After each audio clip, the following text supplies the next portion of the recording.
Viime viikonloppuna Tampereella pidettiin black metal-konsertti.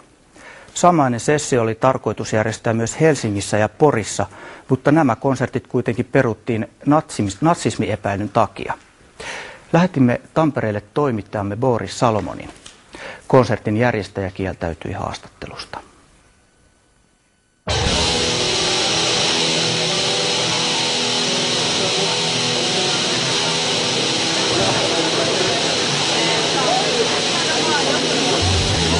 Hier, fick dich, hau ab. Check Z ist es nicht. Es ist hier gar nichts. Hier ist nichts hier. Tuo antipassihommat panukaa vittuun. Mikael!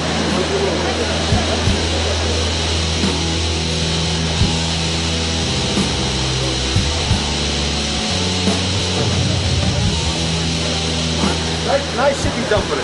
Nice people. Okay. Hey.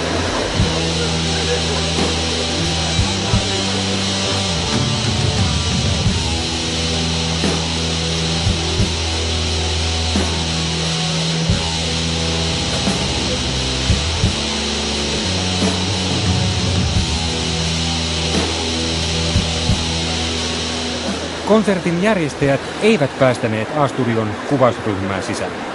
Niinpä tutustuimme esiintyneisiin bändeihin ja niiden sanoituksiin internetissä.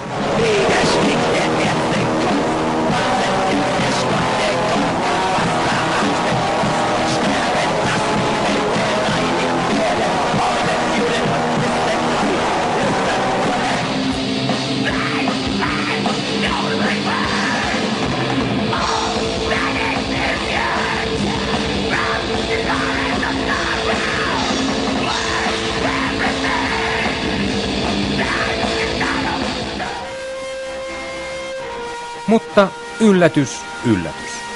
Pari päivää konsertin jälkeen internetin YouTubeen ilmestyi kuvaa Tampereella pidetystä konsertista.